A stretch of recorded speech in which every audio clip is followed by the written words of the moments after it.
Magandang araw po sa inyong lahat. Ako po si Lando Reyes, 73 anyos, isang magsasakang repolyo dito sa isang liblib na kabundukan ng Atok, Benguet.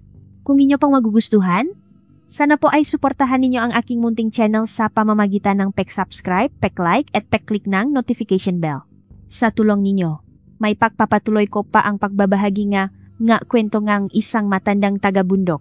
Ngayon, ikukwento ko sa inyo ang tungkol sa isang puting sawa na nakita ko sa gitna ng malakas na buhos ng ulan at ang milagrong dala nito na tuluyang bumago sa takbo ng buhay ko.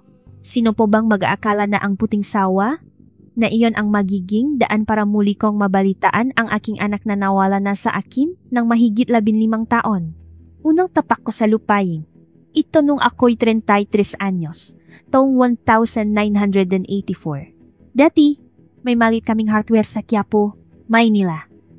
Pagod na sa buhay sa siyudad, nagpasya kami ng aking asawang si Clara na bumalik sa kanyang sinilangan dito sa Benguet upang magsimula ng panibagong buhay. Noong una, lahat sila sinasabing nababaling na kami. Iwanan daw ba ang Maynila para lang umakyat sa bundok at magtanim ngang repolyo? Wala raw itong patutunguhan. Nung nga panahong iyon, wala pa kaming kuryente, at ang tubig namin ay galing lang sa batis na umaagos mula sa itaasang bundok, sa baryo.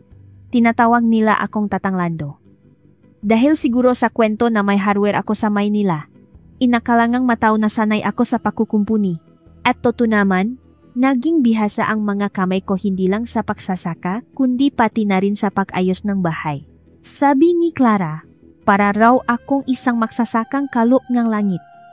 Pero para sa akin, sinisikap ko lang na masanay sa bagong buhay. Kaya nahihiya ako kapag naririnig ko iyon. 40 taon na ang nakalipas mula nang kami manirahan dito. Noong taksibol ngang 1984, luntiang-luntian ang buong kabundukan dahil sa mga bagong usbong na dahon. Hindi ko malilimutan ang araw na iyon. Lulan ng aming lumang owner type jeep, dala ang ilang gamit mula sa Maynila. Sa panahong iyon, mga 15 bahay pa lang ang nakatayo sa baryo namin, karamihan ay yari sa lupa at kahoy. Ang bahay namin ay pamanang tiyuhin ni Clara.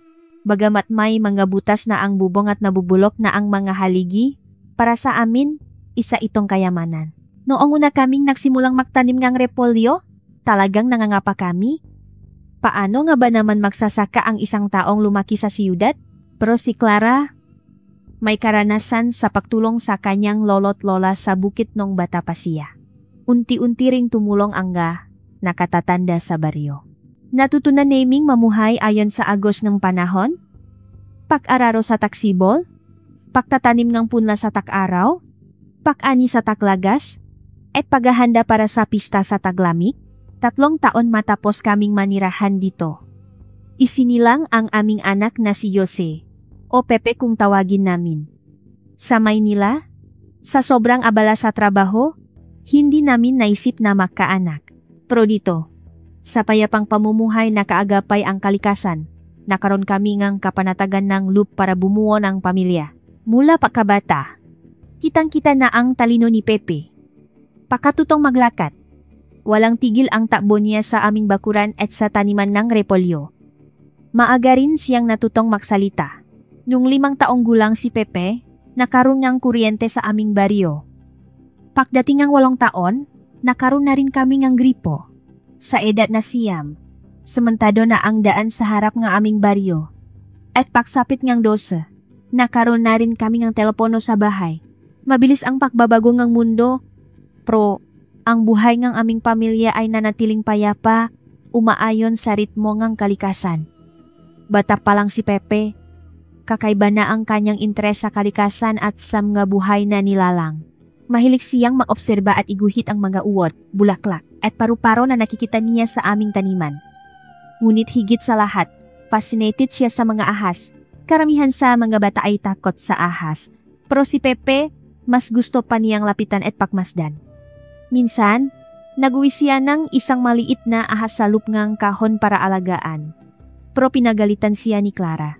Paglaki ng batang to, siguradong magiging siyentipiko yan, madalas sabihin ni Clara.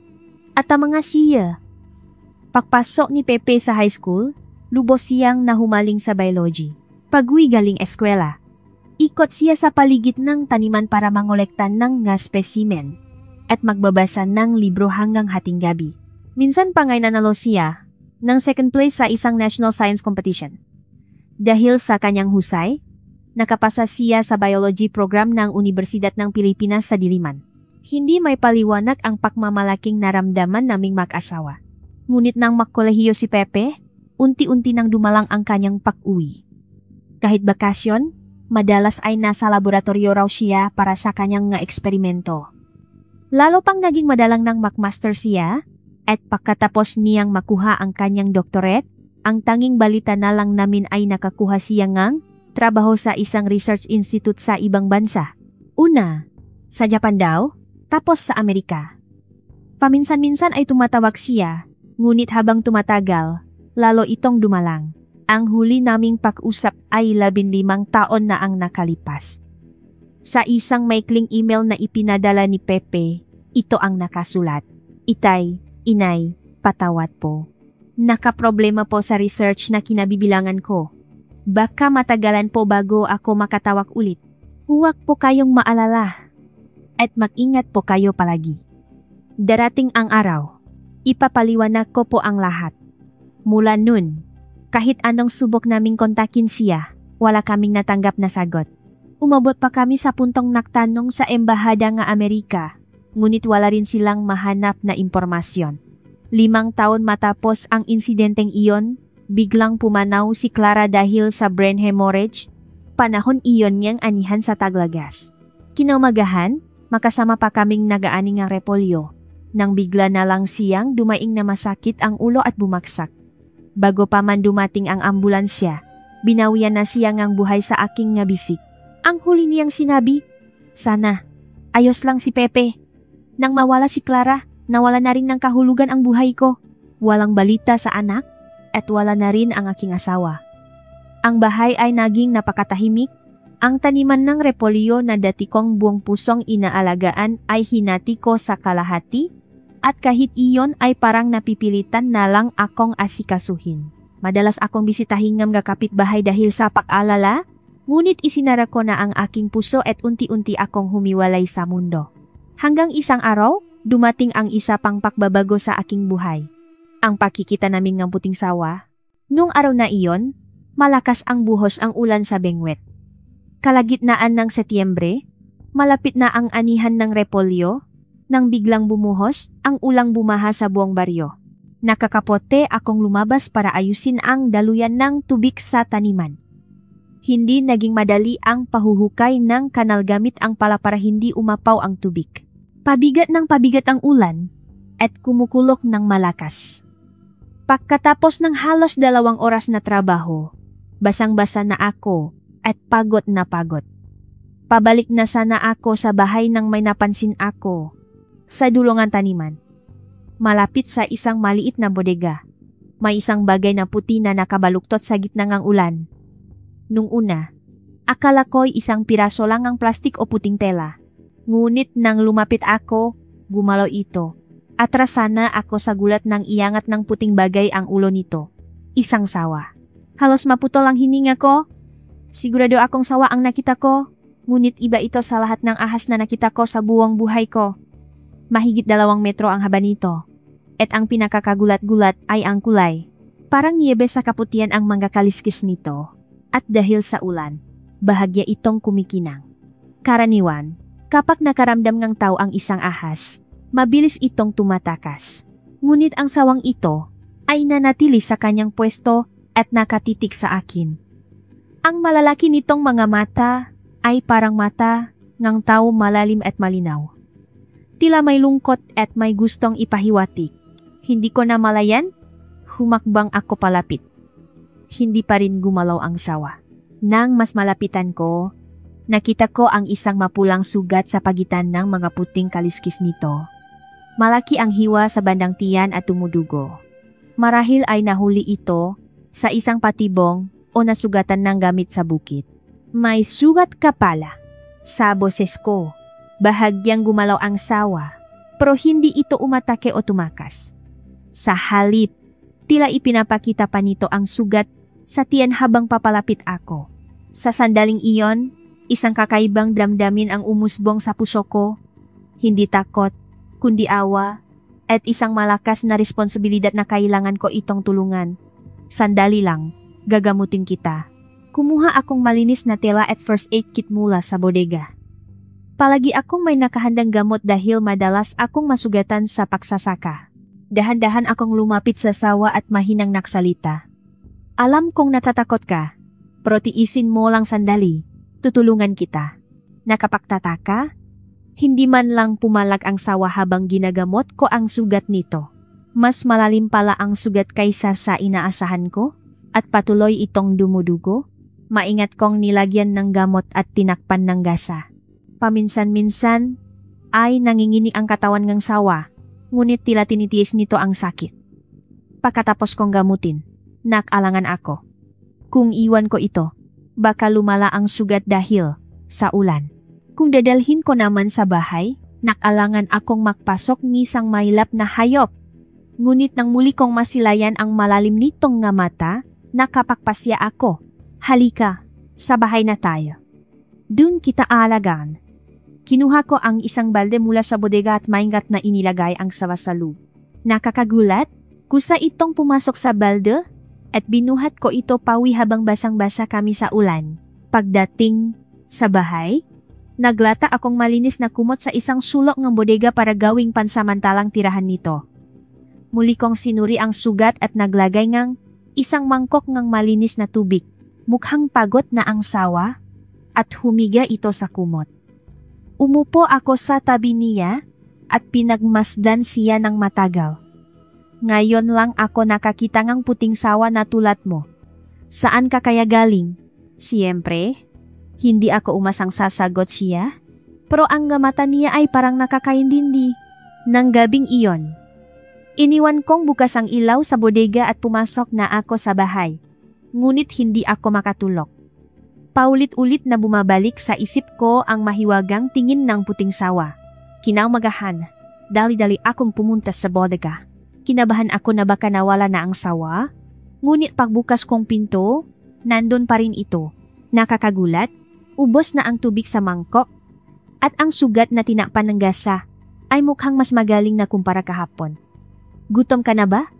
Ano kaya ang kinakain mo? Nag-isip ako kung ano ang ipapakain sa sawa. Kaya kumuha akong sariwang itlog mula sa ref at inilagay sa isang plato. Pagkatapos ay hinalungkat ko ang isang luma kong science encyclopedia para magbasa tungkol sa mga sawa. Ayon sa libro, karaniwang kumakain sila ng maliliit na hayop tulad ng palaka o daga. Ngunit nagduda ako kung pareho rin ba ang kinakain ng puting sawang ito. Lumipas ang ilang araw at unti-unting gumaling ang sawa. Mabilis na nagilom ang sugat nito at naging mas masigla na ang kanyang makilos. Araw-araw, umaga't hapon, pumupunta ako sa bodega para magdala ng pagkain at suriin ang kanyang sugat. Kapag dumarating ako, tila masaya siya at itinataas ang kanyang katawan para salubungin ako. Nagsimula na rin akong kausapin siya at ikwento ang mga nangyari sa araw ko. Natapos ko ng anihin ang kanlurang bahagi ng taniman ngayon. Mukhang mas maganda ang ani ngayon kumpara last year. Maganda rin kasi ang panahon.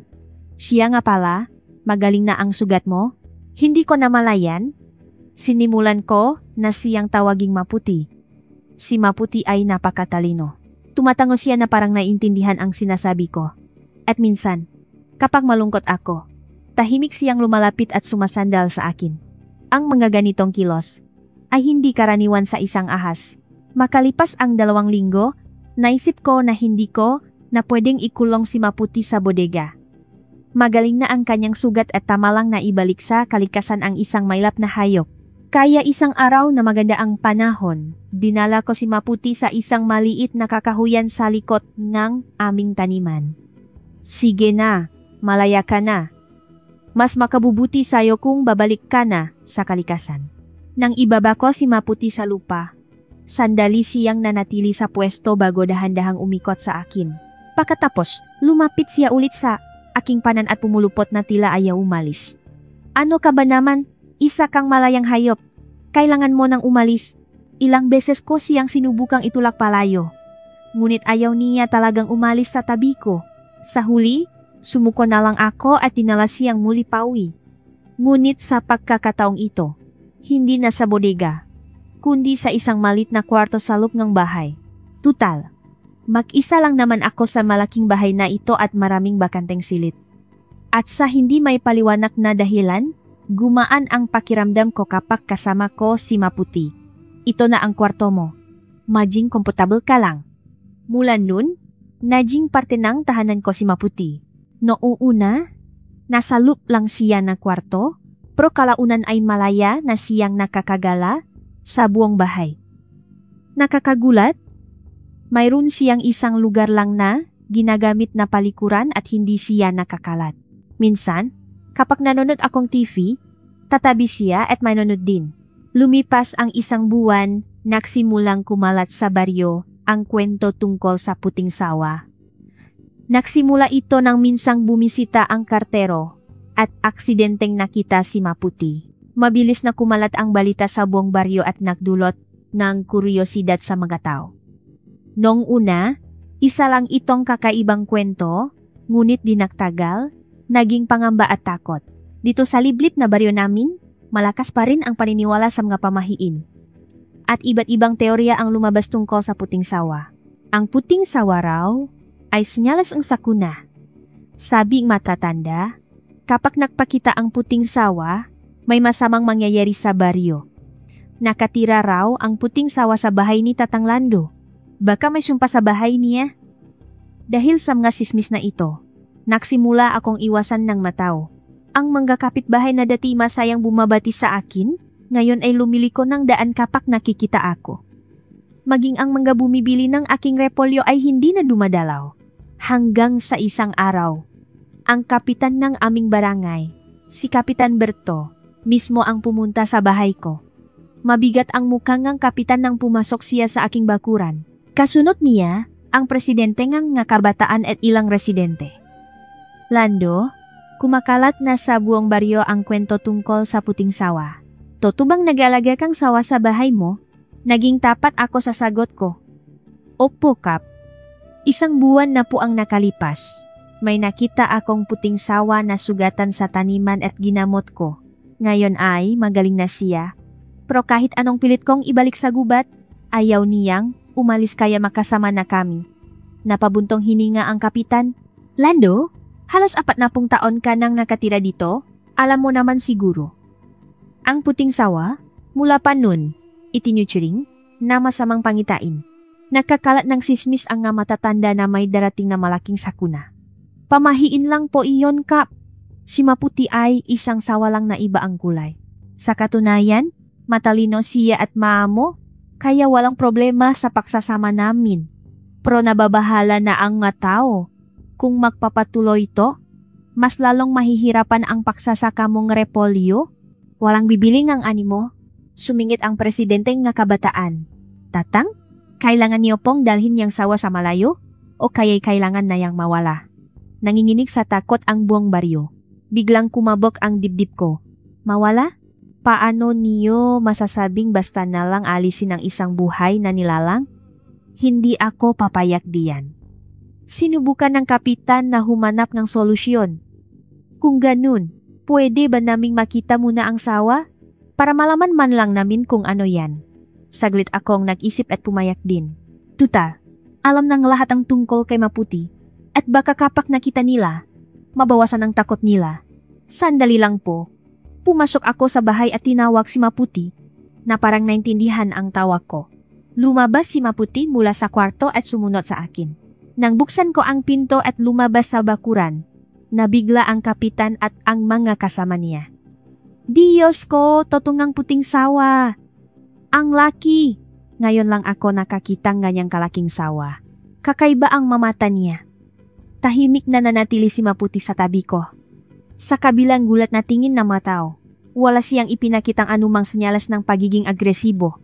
Kita niyo, maamo si Maputi. Mabait siya sa tao at matalino.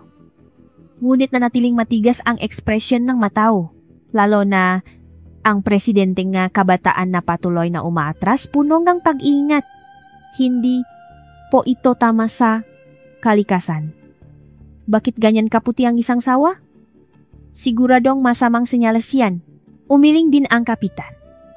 Lando, hindi rin ako naniniwala sa pamahiin pero kakaiba talaga ito. Buong buhay ko, dito sa bundok. Ngayon lang ako nakakita ng puting sawa. Lalo na ganyan kalaki. Bago pa ako makasagot, biglang kumulok ng malakas. Sa papalaalim na taglagas.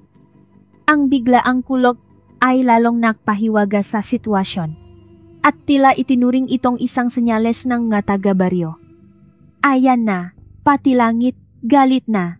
Baka makaroon nga malaking sakuna sa baryo natin. Biglang naglabas ng malit na itak ang presidente nga kabataan mula sa kanyang bulsa. Tatang, tumabi po kayo. Ako na ang tatapos dito. Agad akong humarang sa harap ni Maputi. Hindi pwede. Huwa na huwa ninyong gagawin yan sa pamamahay ko. Umalis na kayo. Hinawakan ng kapitan ang braso ngang binata. Huminahon ka. Hindi natin yan gagawin dito. Ngunit ang tingin niya ay tila nakapagdesisyon na, Lando, bibigyan kita ng 1 linggo. Sa loop ng panahong iyon, alisin mo man yang sawa o dalhin sa malayo, solusyonan mo. Kung hindi, magpapatawag akong pulong sa barangay para gumawa ng opisyal na hakbang. Pagkasabi nun, umalis na ang kapitan at ang mga kasama niya. Nanatili ako sa kinatatayuan ko bago dahan-dahang lumapit kay Maputi at hinaplos ang ulo nito. Huwag kang mag-alala. Poprotektahan kita. Nang gabing iyon, hindi ako nakatulog. Hindi maalis sa isip ko kung ano ang gagawin kay Maputi at kung paano ayusin ang sitwasyon sa Matagabaryo. Madaling araw na nang ako'y makatulog at sa aking panaginip, isang kakaibang pangitain ang aking nakita. Sa panaginip, naglalakat daw ako sa isang malalim na gubat, sinusundan ang isang puting anyo sa unahan. Malinaw na si Maputi iyon, ngunit paminsan-minsan, kapag lumilingon ito, ang mukha ay nagiging muhangang anak kong si Pepe. At sa dulong gubat, may isang lumang laboratorio at sa mga pader nito ay may mga research materials tungkol sa mga sawa. Tay, nahanap niyo rin po. Sa boses ni Pepe sa panaginip, nagulat ako at nagising. Basang-basa ako ng pawis at malakas ang kabog ng aking dibdib. Dahil sa sobrang linaw ng panaginip, bumangon ako at nagpunta sa kwarto ni Pepe. Ang kwarto ni Pepe ay halos hindi ko ginalaw mula nang siya'y umalis. Sa estante ngang libro, mayos na nakasalansan ang mapaborito niyang libro sa biology at sa pader, nakadikit pa rin ang mga sketch ng ahas na ginuhit niya nung high school. Habang nililibot ko ang kwarto na matagal ko nang hindi napasok, napansin ko ang isang maliit na safe sa ibabaw ng estante. Iyon ang safe na ginagamit ni Pepe nung kolehiyo para itago ang kanyang personal na research materials at diary. Ang password ng safe ay ang kaarawan ni Pepe. Sinubukan ko itong ilagay. Click. Nagulat ako nang bumukas ito. Sa loob, may isang lumang laptop, isang makapal na notebook na balat ang takip, at isang selyadong sulat. Sa sobre, nakasulat, buksan lamang sa oras ng kagipitan. Nanginginig man ang kamay, maingat kong binuksan ang sulat para kay Itay. Kung binabasa niyo po ang sulat na ito, marahil ay natagpuan na po kayo ngang nilalang na iyon. Ako po ay nasa isang mapanganib na sitwasyon ngayon, ngunit huwag po kayong mag-alala. Ang albino na sawa, na resultang isang espesyal na genetic modification project na aking sinalihan, ay isang magandang senyales kung natakpuan kayo nito. Ang sawang ito ay hindi isang ordinaryong hayop. Ito ay isang nilalang na may mataas na talino. Dinisenyo upang makaunawa at makipaugnayan sa emosyon ng tao. Ang research team na kinabibilangan ko ay nais gamitin ang nilalang na ito para sa layuning militar. Ngunit dahil hindi ito tama sa aking pananaw, umalis ako sa institusyon. Sa aking pag-alis, isinama ko ang sawa at itinago sa isang ligtas na lugar. Ngunit tinutugis kami ngang research team, kaya patuloy akong nagtatago. Kung nakarating sa inyo ang sawa, nangangahulugan itong hindi ko na siya kayang protektahan. Itay, pakiusap, protektahan niyo po siya. At higit sa lahat, huwag ninyong ipaalam sa mundo ang tungkol sa kanya. Nasa research notebook po ang mas detalyadong impormasyon. Pakisangguni na lang po kung kailangan. at sa laptop, nandun po ang talaan ng aking nga research at natuklasan. Ang password po ay karawan ni inay. Sana po ay makita tayong muli. Nakmamahal, Pepe. Pakabasang ang sulat. Matagal akong nakaupo lang. Biglang naging malinaw ang lahat na si Maputi ay hindi isang ordinaryong sawa at may kongyayan siya sa aking anak. At higit pa, na si Pepe ay nasa panganib ngayon. Binuklat ko ang research notebook at nakita ang nga komplikadong diagram ng gene at mga talangang eksperimento. Kakaunti lang ang naintindihan ko, ngunit sa ilang pahina. May titulong Albino Python Intelligence Enhancement Project na may kasamang detalyadong tala. Ayon sa sulat kamay ni Pepe, ang sawa ay dumaan sa isang espesyal na genetic modification para makaunawa ng emosyon ng tao at magkaroon ng basic na komunikasyon. Binuksan ko ang laptop at, tulad ng inaasahan, may password. Inilagay ko ang kaarawan ni Clara at bumukas ang screen. Lumabas ang maraming research files at video. Pinanot ko ang isang video at nandun si Pepe kasama si Maputi. Sa video, kinakausap ni Pepe si Maputi. Kamusta ang pakiramdam mo ngayon? Hindi ka ba gutom? Bilang tugon, iginalaw ng sawa ang ulo nito sa isang partikular na paraan at tila nantindihan ito ni Pepe. Sige. Bibigyan kita ng mansanas. Nakakaya malaman na si Maputi ay kasama pala ng aking ana. At ang isipin na nasa panganib, ngayon si Pepe ay nakpabigat sa aking dibdib. Kailangan kong hanapin ang aking anak, ngunit una sa lahat, naramdaman ko ang misyon na protektahan si Maputi. Mula noon, mas naging maingat ako sa pag-alaga kay Maputi. Hindi na siya isang alagang hayop lamang, kundi isang mahalagang nilalang na ipinakatiwala ng aking anak. Nang malaman kong may espesyal na paraan ng pakikipag-usap si Maputi, sinubukan ko ang iba't ibang paraan. Maputi, kilala mo ba talaga si Pepe? Bilang tugon, dahan-dahang gumalaw ang ulo ni Maputi na parang tumatango. Nasaan si Pepe ngayon? Ayos lang ba siya? Sa pagkakataong ito, ibinilo ni Maputi ang kanyang katawan at itinuro ang isang sulok nga kwarto. Ang direksyong iyon ay kanluran. At marahil ay sinusubukan niyang ituro kung nasaan si Pepe. Ngunit sa kabilang ng aking nga bagong tuklas, lalong lumala ang sitwasyon sa baryo. Malapit nang matapos ang isang linggong palugit ng kapitan. At dahil hindi ko pa rin inaalis si Maputi, lumalaki ang galit ng matao. Sa huli, bumalik ang kapitan. Dala ang desisyon mula sa pulong ng barangay. Lando, napagdesisyonan na sa pulong. Kung hindi mo ayusin ang problema sa sawa sa loob ng isang linggo, opisyal ng kikilos ang barangay. Hindi na ito personal na problema lang. Anong hakbang po ang ibig ninyong sabihin? Tatawag kami sa kinaukulan para ipahuli ang maylap na hayop. Huminto sandali ang kapitan bago nagpatuloy. Mukhang may nakatawag na. Kagabi, may mga taga-siyudad na nagtatanong sa may pasukan ng baryo kung saan ang bahay mo. Nanlamig ang buhok kong katawan. Anong itsura po nila? Nakaitim na suit. Galing daw sa gobyerno, in charge sa wildlife protection. Sa narinig ko, naalala ko ang sulat ni Pepe. Ang nga taong tumutugis sa kanya ay marahil narito na. Malaki ang posibilidad na sila ang research team na naghahanap kay Maputi. Kapitan, bigyan niyo pa po akong kaunting panahon. Ipaliwanag ko po ang lahat. Wala ng oras, Lando. Babalik daw sila bukas para sa opisyal na investigasyon. Pakaalis ng kapitan. Dali-dali akong nanghanda.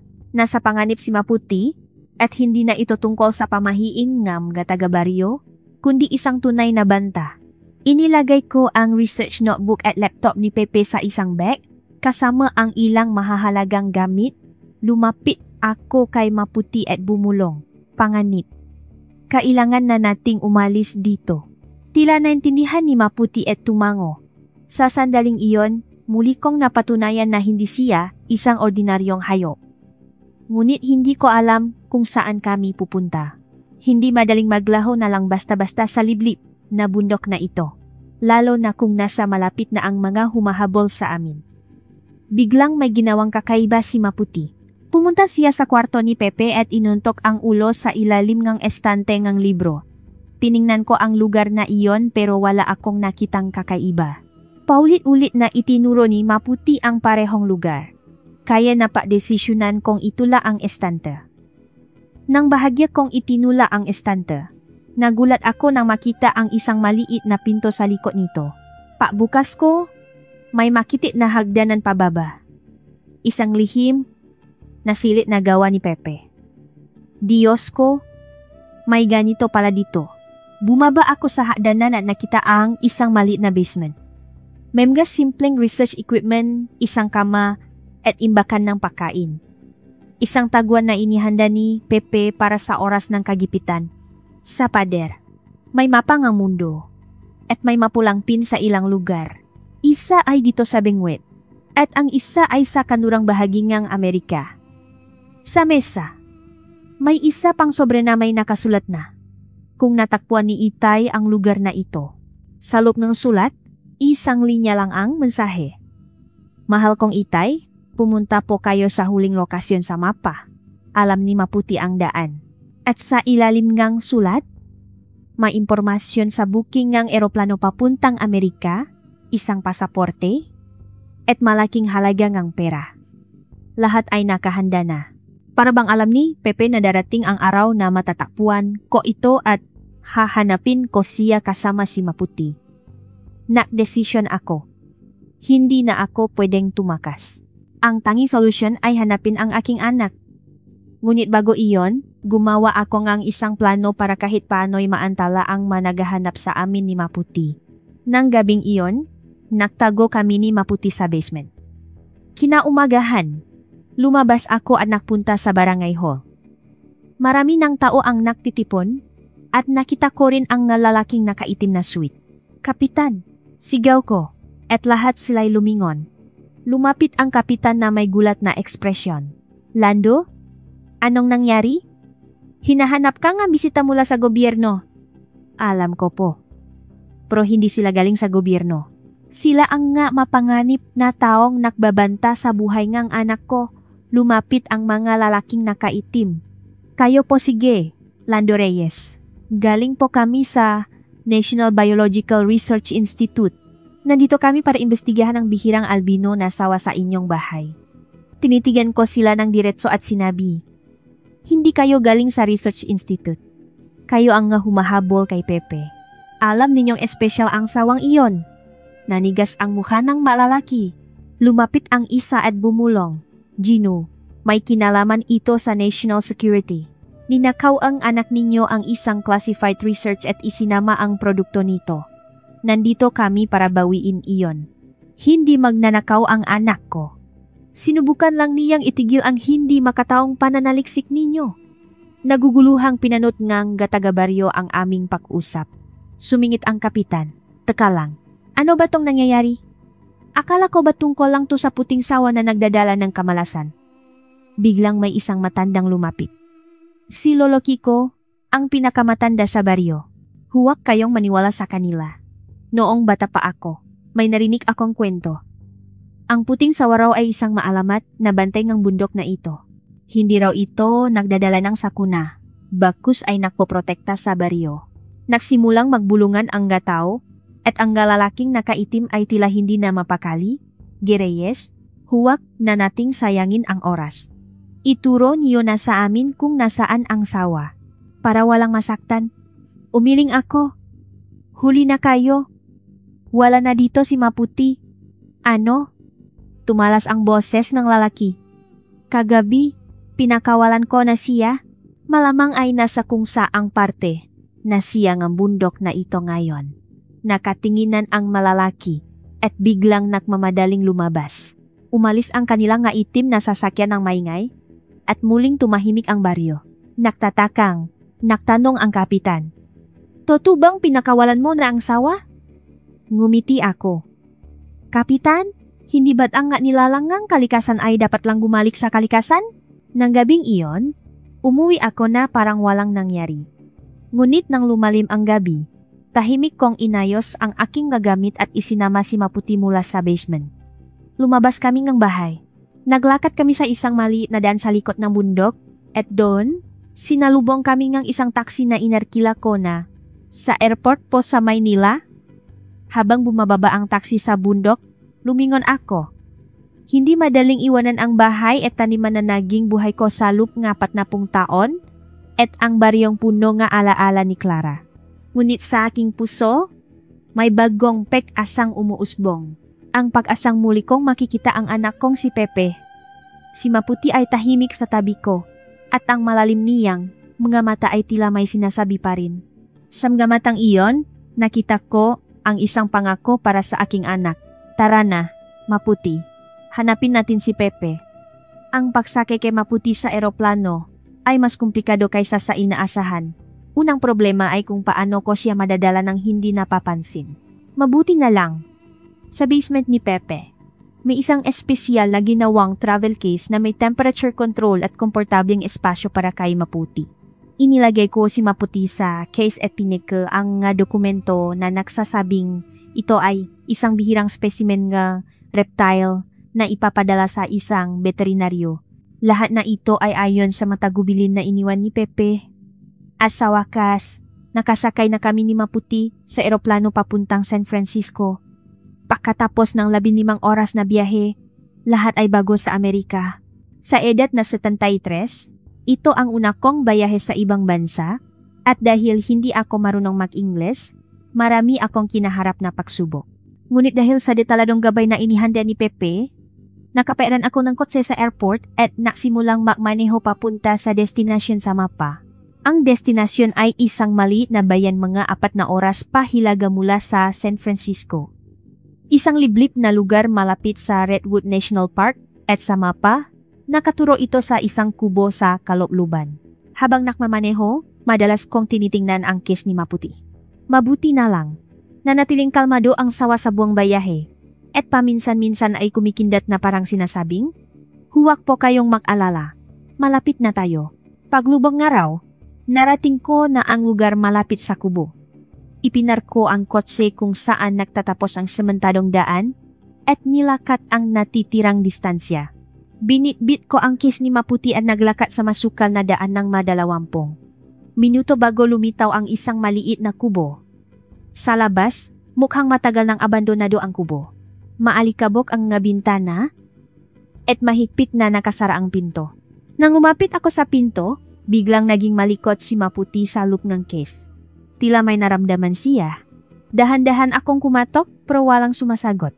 Kumatok ulit ako ng mas malakas pero wala pa rin. Kinuha ko si Maputi mula sa case at ibinaba sa lupa. Saglit na tumingin-tingin si Maputi sa paligid bago umikot sa kubo. Bigla siyang dumiretso sa likod at sinundan ko siya.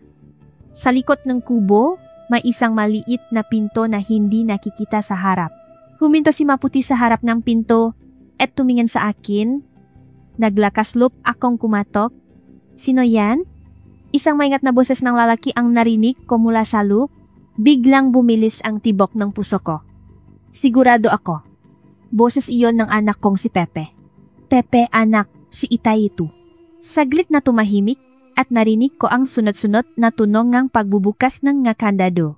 Sa wakas, bumukas ang pinto at nakita ko ang taong nakatayo sa likod nito. Itay. Salok ngang, 15 taon, malaki na ang ipinagbago ni Pepe.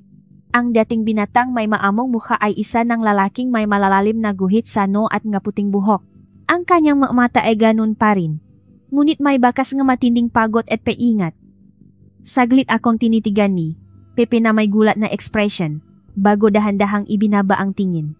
Nang makita niya si Maputi, namuha ang luha sa kanyang nga mata. Maputi, dinala mo nga si Itay. Lumuhod si Pepe at inilahat ang kamay kay Maputi. Nahintay na tila ang sawa. Idinikit nito ang ulo sa kamay ni Pepe. Hinaplos ni Pepe ang ulo ni Maputi gamit ang nangingini na kamay. Tuloy po kayo, Tay. Ligtas po dito sa ngayon. Pagpasok sa kubo, kabaliktaran ng itsura sa labas. Malinis at mayos ang loop. Sa isang pader, may mga computer at iba't ibang research equipment. Sa kabilang banda, may simpleng kamo at magagamit sa bahay. Inalalayan ako ni Pepe sa sofa at naktimpla ngang mainit na sa. Itay, hindi ko po akalain na darating kayo. Alam ko pong hahanapin kayo ni Maputi. Pero naisip ko, hanggang doon na lang. Nang mamatay ang nanay mo at nawala kang balita, parang natapos na ang buhay ko. Pero dumating si Maputi at natakpuan ko ang nga iniwan mo. Walang dahilan para hindi kita hanapin. Tumulo ang luha mula sa mga mata ni Pepe. Yumuko siya at umiyak ng matagal. Hindi ko rin napigilan ang aking maluha. Ang 15 taon ngang pangungulila at pag-alala ay sabay-sabay na bumuhos. Paano po namatay si inay? Biglang brain hemorrhage. Kinaumagahan. Makasama pa kami sa taniman. Pumanaw siyang hinihintay ang balita mula sa iyo. Lalo pang yumuko si Pepe. Patawat po, Tay, at hindi man lang ako nakatawag. Talagang patawat po. Wala nang magagawa ang nga salitang yan. Ang mahalaga, ligtas ka. Pero Pepe, ano ba talagang nangyari? Ano si Maputi? At bakit may mga humahabol sa iyo? Huminga ng malalim si Pepe at dahan-dahang nagsimulang makwento. 10 taon na po ang nakalipas. Noong nagtatrabaho ako sa isang research institute sa Amerika. Sumali po ako sa isang special bioengineering project. Akala ko noong una, simpleng research lang para mapataas ang talino ng hayop. Pero nalaman ko, para pala ito sa layuning militar. Minamanipula nila ang utak ng hayop para lumihan ng biological drone na sumusunod sa utos ng tao pero may sariling pag-isip. At ang mga sawa, ang perpektong subject. Maliit, tahimik at kayang pumasok kahit sa makipot na siwang. Ako po ang in charge sa research sa mga albino na sawa. Dun ipinanganak si Maputi at mula pa lang nun, iba na siya. Mas mataas ang talino niya kumpara sa ibang specimen at lalo na ang kanyang emotional connection. Ngumiti si Pepe habang nakatingin kay Maputi. Hindi po ordinaryong hayop si Maputi. Mayroon siyang mataas na talino at kakayahang umunawa at makiramay sa emosyon ng tao. At may espesyal din siyang paraan ngang komunikasyon. Higit sa lahat, hindi niya kailanman nakakalimutan ang taong nakasama niya. Isang uri ngang emotional imprinting. Ngunit gusto ngang institute na gamitin si Maputi sa mga mapanganib na misyon. Gusto nilang gawin siyang isang biological weapon. Hindi po iyon tama para sa akin. Kaya tumakas ako mula sa institute kasama si Maputi. Mula nun, tinutugis na nila kami. At hanggang ngayon, nagtatago kami. Habang nakikinig sa kwento ni Pepe, nakbago ang tingin ko kay Maputi. Hindi lang pala siya basta hayop, kundi isang espesyal na nilalang na may mataas na talino at emosyon. Paano kanya nahanap? At paano mo nalaman? Ngumiti ng bahagya si Pepe. May itinanimin po akong alala kay Maputi. Kung may mangyari sa akin, sinanay ko siyang hanapin ang taong may pinakamalapit na DNA sa akin kayo po, Tay. At naniwala akong tatanggapin ninyo si Maputi dahil palagi ninyong nirerespeto ang lahat ng may buhay. Ang pag-alis niya sa akin ay senyales na hindi ko na siya kayang protektahan. Kaya kayo ang pinuntahan niya at naniwala akong matatakpuan ninyo ang aking basement at susundan ang mga iniwan kong clues hanggang dito. Pero, Pepe, nakarating sila hanggang sa Benguet. Hinahanap kanila. Nanigas ang mukha ni Pepe. Ganun pala. Hindi talaga sila sumusuko. Akala ko natanggal ko na ang tracking device ni Maputi, pero marahil may iba silang paraan. Anong gagawin mo ngayon? Patuloy ka na lang bang magtatago? Saglit na nag-isip si Pepe bago sumagot. Hindi na po. Tay, kailangan na itong tapusin. Sa mga nakaraang taon, nangolekta po ako ng ebidensya. Ang nga hindi, makataong eksperimento ng institute, iligal na pondo, at manggakaso ng paglabag sa karapatang pantao. Panahon na para ilabas ang lahat ng ito. Pero hindi ka ba mapapahamak? Palagi naman pong may panganib. Pero hindi na ako pwedeng tumakas pa. Ngayong natakpuan na nila kayo, hindi na ito problema ko lang. Lumapit si Pepe sa computer at binuksan ang ilang files. Ito po ang lahat ng ebidensyang nakolekta ko. Bukas ng umaga, ipapadala ko ang nga ito sa ilang media outlets at human rights groups. At magsusumite rin po ako ng reklamo sa FBI. Matatapos na ba ang lahat pagkatapos niyan?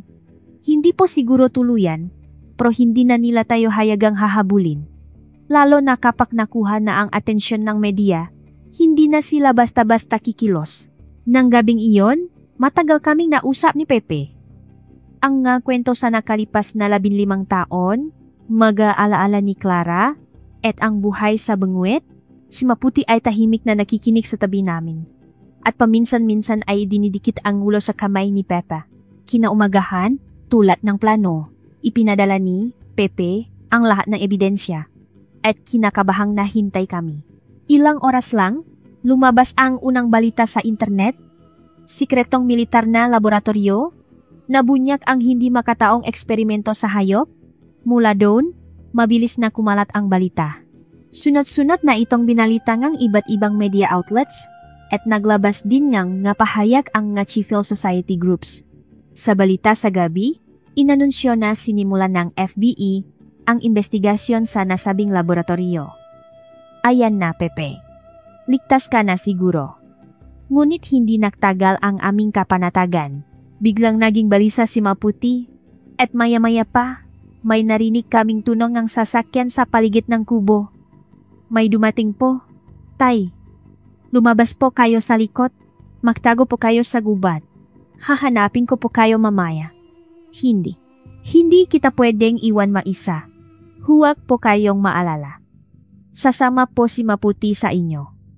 Habang hinaharap ko sila, dadalhin kayo ni Maputi sa isang ligtas na lugar. Mabilis na naampake si Pepe ngang isang malit na bag at ibinigay sa akin. Nandito po ang lahat ng kailangan ninyo. Pera, cellphone, at mga contact number. Mag-ingat po kayo.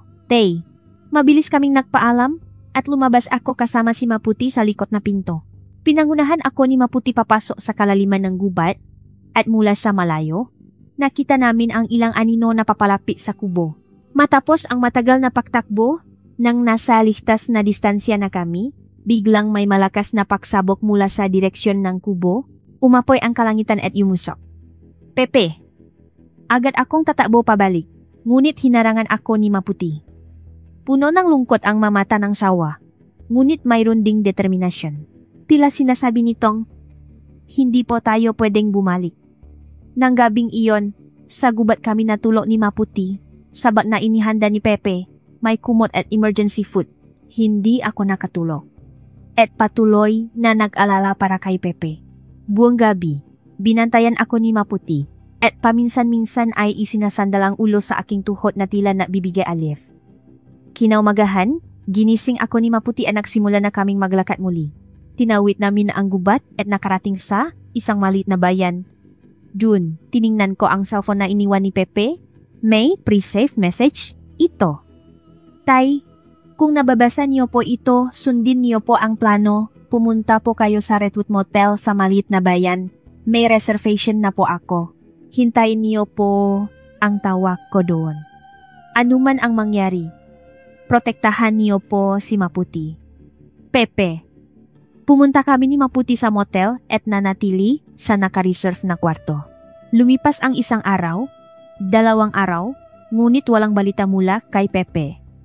Sa halip, patuloy ang mabalita tungkol sa sikretong laboratorio at lumalawak daw ang investigasyon ng FBI. Sa ikatlong araw, may kumatok sa pinto na motel. Dahan-dahan kong binuksan ang pinto at nagulat sa taong nakatayo doon. Mabutit nakita tayong muli, Gires. Nakaitim siyang suit, ngunit iba siya sa mga taong nakita ko sa bungwet. May kasama siyang isa pang lalaki at pareho silang nagpakita ng FBI badge. Kami po ang Federal Bureau of Investigation. Iniimbestigahan po namin ang isang malaking kaso dahil sa impormasyon mula sa inyong anak, si Jose Reyes. Siya po ang nagbigay sa amin ng inyong lokasyon. Si Pepe? Nasaan ang anak ko? Nakalangan sandali ang ahente ng FBI bago sumagot. Sige. Reyes po ay kasalukuyang nasa aming proteksyon. Naktamo siya na masugat sa pagsabog, ngunit ligtas na po siya. Siya ay isang mahalagang testigo at nasa isang ligtas na lugar. Makikita niyo po siya maya-maya. Sa narinig ko, parang nabunutan akong tinik sa dibdib. Sapat ng malaman kong buhay si Pepe. Nagpatuloy ang ahente. Sinabi rin po sa amin ni Ge. Reyes ang tungkol sa isang espesyal na nilalang.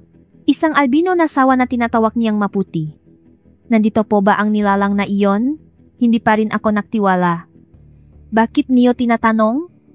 Huwag po kayong maalala, hindi po namin siya sasaktan. Sa halip, gusto po namin siyang protektahan. Ayon sa testimonya ni Guy Reyes, ang nilalang na ito ay may kahangahangang halaga sa siyensya. Ngunit kasabay nito, nasa isang mapanganib din siyang sitwasyon. Nakatago na si Maputi sa ilalim ng kama, ngunit nanatili akong maingat. Bago ko makita ang anak ko, wala akong anumang ipapakita sa inyo. Tila naintindihan ng ahente at tumango. Kung ganun, dadalhin po namin kayo ngayon kung nasaan si Reyes. Hinihintay niya po kayo. Isinakay nila ako sa kotse at dinala sa kung saan si Maputi ay nasa espesyal na case ulit katabi ko. Pakalipas ng isang oras, nakarating kami sa isang malaking ospital at dinala sa isang kwartong may mahigpit na seguridad. Bumukas ang pinto at sa wakas, nakita ko muli si Pepe. Nakahiga siya sa kama. May benda sa braso at ulo, ngunit gising. Kasama niyo po si Maputi. Agad akong tumakbo palapit kay Pepe at niyakap siya. Buti na lang buhay ka anak. Buti na lang, ngumiti si Pepe. Tapos na po ang lahat. Tay, iniimbestigahan na nga FBI ang laboratorio at naaresto na ang nasangkot. Hindi na nila tayo hahabulin. Sumingit ang ahente ng FBI. Dahil po sa testimonya at ebidensya ni Guy Reyes, nabunyak namin ang isang illegal na research network. At ngayon, ang natitirang issue ay ang protection nitong espesyal na nilalang na si Maputi. Hinawakan ng mahigpit ni Pepe ang kamay ko. Tay, ano po ang dapat nating gawin kay Maputi? Binuksan ko ang case ni Maputi at inilabas ang sawa. Inilagay ko siya sa kama ni Pepe. Dahan-dahang lumapit si Maputi kay Pepe at idinikit ang ulo sa kamay nito. Habang pinakmamasdan sila, nakapagdesisyon ako. Kailangang bumalik ni Maputi sa kalikasan. Hindi siya isang research subject o display. Isa siyang nilalang na may karapatang mabuhay ng malaya. Nag-aalalang tumingin ang ahente ng FBI. Ngunit napaka-espesyal po ng nilalang na ito. Sa siyensya pinutol ni Pepe ang kanyang sinasabi. Tama po, espesyal si Maputi. Pero hindi iyon dahilan para alisin ang kanyang kalayaan. Ibinigay ko na po sa FBI ang lahat ng research data. Mananatili ang kaalaman. Pero si Maputi, may karapatan lang siyang mabuhay. Nakatinginan ang nga ahente ng FBI at sa huli itumango. Sige po. Ngunit kailangan ng kahit kaunting proteksyon para hindi na siya muling mapunta sa kamay ng masasamang tao. At doon nakasundo kami. Ibabalik si Maputi sa isang nature reserve kung saan siya ay espesyal na obserbahan at poprotektahan. At ang aming pamilya ay bibigyan ng bagong pagkakakilanlan at isang ligtas na lugar para magsimulang muli. Makalipas ang 6 na buwan, nanirahan kami ni Pepe sa isang tahimik na bayan sa Montana. Dahil sa Witness Protection Program ng FBI, nabigyan kami ng bagong pagkakakilanlan at isang maliit na bukid. Naging isang iskolar si Pepe na nag-aral ng bioethics, gamit ang kanyang nga karanasan. At ako'y muling nagsimulang magsaka. Sa pagkakataong ito, iba't ibang gulay at herbs na ang aking itinatanim, hindi na repolyo. Si Maputi, ayon sa plano, ay dinala sa isang special protected area sa loop ng isang national park. Noong una, masakit siyang iwan, pero alam naming iyon ang pinakamabuti para sa kanya. Regular na sinusuri ng Park Ranger ang kalagayan ni Maputi at binabalitaan kami. At isang umaga ng taglamig, isang himala ang nangyari. Makapal ang niyebe sa bakuran ng aming bukid. Habang nakatingin si Pepe sa labas, bigla siyang sumigaw. Tay, bilisan niyo po? Tumatakbo akong lumapit at nakita sa gitna ng bakuran ang isang puting sawa na nakabilok sa ibabaw ng niyebe. Ngunit nang tinang mabuti, hindi iyon si Maputi. Mas maliit ito at medyo iba ang pattern ng kaliskis. Anak kaya ni Maputi? Dahan-dahang binuksan ni Pepe ang pinto at lumabas.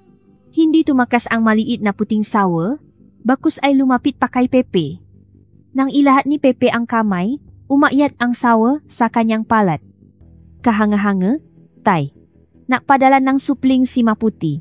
Isa itong regalo at isang pangako. na konektado pa rin siya sa atin. Mula nun, naging parte na ang aming pamilya ang maliit na puting sawa. Pinangalanan namin siyang Pek-asa. At hindi nagtagal, nalaman naming tulad ni Maputi. Mayroon din siyang espesyal na talino at emosyon. Mabilis na lumaki, si Pek-asa, at lumalim ang aming ugnayan. Isang araw, makalipas ang isang taon, sinimula ni Pepe ang isang espesyal na pag-aral kasama si Pek-asa. Sa pagkakataong ito, isang etikal na pananaliksik tungkol sa emosyonal na ugnayan ng hayop at tao at ang komunikasyon sa pagitan ng manilalang. Nakakuha ngang maraming atensyon ang kanyang pag-aral at nagbigay ngang bagong pananaw sa larangan ng animal rights at bioethics. Ako ngayon ay 83 anyos na. Paminsan-minsan, nangungulila ako kay Clara at naalala ang taniman ng repolyo sa Benguet. Ngunit lubos akong nagpapasalamat sa buhay ko ngayon. Muli kong nakasama ang aking anak at nakilala ko pa si Pek-asa. Minsan sa gabi, tinitingnan ko ang ngabituin sa labas ng bintana at nag-iisip. Sa malayong National Park kaya, tinitingnan din ni Maputi ang ngabituin ito. At si Clara kaya, sa gitna ng ngabituin, binabantayan din kami. Madalas sabihin ni Pepe, Tay, hindi lang ordinaryong hayop si Maputi, isa siyang espesyal na nilalang na nag-ugnay sa tao at kalikasan, at ang ugnayang iyon ay nagpapatuloy pa rin. Lubos akong sumasang-ayon sa kanya. Si Maputi, para sa amin, ay hindi lang isang sawa. Siya, ang ugnayan sa aming nawawalang pamilya, at ang milagrong nagbigay daan sa isang bagong simula. Isang araw ng taksibol, may ginawang kakaiba si Pek-asa. Malapit sa isang maliit na lawa sa likod nga aming bukit, bigla niya kaming dinala doon. Pagdating namin sa tabing lawa, isang kamanghamanghang tanawin ang aming nasaksihan. Sa gilid ng lawa, may 3 o 4 na puting sawa ang magkakasama. At sa kanila, malinaw na naroon ang isang malaking sawa na kamukha ni Maputi. Nang makita kami ni Maputi, itinaas niya ang kanyang ulo na parang bumabati. At ginaya rin ito ngang ibang nga sawa. Tay, bumuo ng pamilya si Maputi. Matagal kaming tahimik na pinanut ang tanawing iyon. Sandaling nanatili si Maputi at ang kanyang pamilya sa aming harapan bago dahan-dahang nawala sa kakahuyan. Tanging si Pek-asa lang ang nanatili sa aming tabi. Nang gabing iyon, nagsulat ako sa aking talaarawan. Ngayong araw, muli kong nakita si Maputi. May sarili na siyang pamilya ngayon. Para bang bumisita siya para sabihin, huwag po kayong mag-alala. Ayos lang po ako. Buong buhay akong nagsaka at nasaksihan ang batas ng kalikasan, ngunit ngayon lang ako nakaranas ng ganitong kamangha-manghang sandali. Si Maputi ay hindi lang isang hayop para sa amin, kundi isang milagro. At ang milagrong iyon ay nagpapatuloy pa rin. Ang aming bukit ay nakilala sa pangalang Bukit ni Maputi. Kasabay ang pananaliksik ni Pepe. Naging isang espesyal na lugar ito kung saan nagtitipon ang nga taong interesado sa ugnayan ng hayop at tao. Si Pek-asa, sa sentro ng lahat, ay nagsilbing tulay sa pagitan ng tao at kalikasan. At bawat taon, pagkatapos ng taglamig at pagdating ng taksibol, si Maputi at ang kanyang pamilya ay nagpapakita sa tabi ng lawa para makipakita sa amin. Isa itong parang nakatakdang pakikita na hindi kailanman nabigo. Ang buhay ay minsan dumadaloy sa hindi inaasahang direksyon. Ang kwento kong nagsimula sa isang maliit na taniman ng repolyo sa Benguet ay nagsusulat na ngayon ng bagong kabanata sa isang bukit sa Montana. At sa simula ng lahat ng ito, nandun ang puting sawa na nakilala ko sa gitna ng malakas na ulan. Minsan, iniisip kong tadhana ang ulang iyon. At ang tadhanang iyon ang nakbalik sa akin ng nawawalang anak at nakbigay ng bagong pamilya. Ang biyaya ng puting sawa iyon ang pinakamagandang regalo sa aking buhay. Makalipas ang 5 taon, si Lando Reyes ay payapang pumanaw sa edad na 88. Hanggang sa huling sandali, nasa tabi niya si Pepe at si Pek-asa, at sa labas ng bintana, naktipon si Maputi at ang kanyang pamilya. Sinunod ni Pepe ang huling habilin ni Lando. Ikinalat ang isang bahagi ng kanyang abo sa dating taniman ng repolyo sa Benguet, at ang natitira ay sa tabi ng lawo sa kanilang bukit. Ang 2 lugar na naging mahalagang yugto sa buhay ni Lando. Kahit wala na si Lando, patuloy na umunlad ang bukid ni Maputi. Nagtayo si Pepe Ngang isang research center para sa ugnayan ng hayop at tao, at si Pag-asa at ang kanyang nga supling ay ipinagpatuloy ang kanilang espesyal na misyon doon. At bawat taksibol, nagtitipon pa rin ang pamilya ni Maputi sa tabi ng lawa. Tila inaalala si Lando at ipinapaalam na kahit sa kabilang buhay, ang kanilang ugnayan ay nakpapatuloy. Marahil, ang hangganan ng buhay at kamatayan ay hindi kasing linaw ngang ating iniisip. At bilang isang mensahero na tumatawid sa hangganang iyon, marahil ay ginagampanan pa rin ng puting sawa ang kanyang papa. Ito ang kwento ni Tatang Lando. Isang kwento ngang isang matanda na nagsimula sa taniman ng repolyo sa Benguet at nagtapos sa isang bukid sa Montana, Amerika. At sa sentro ngang lahat ng kanyang paglalakbay, naroon ang isang puting sawa. Sana, sa inyong buhay, makatakpo rin kayo ng isang espesyal na pakikita tulad ni Maputi. Isang pakikita na sa unay tila nakataon lang, ngunit sa pagbabalik tanaw, malalaman ninyong ito pala ay tadhana. Maraming salamat sa inyong pagsubaybay. Hanggang sa susunod na kwento, paalam. At palaging buksan ang inyong puso sa nga maliliit na himala sa inyong paligid.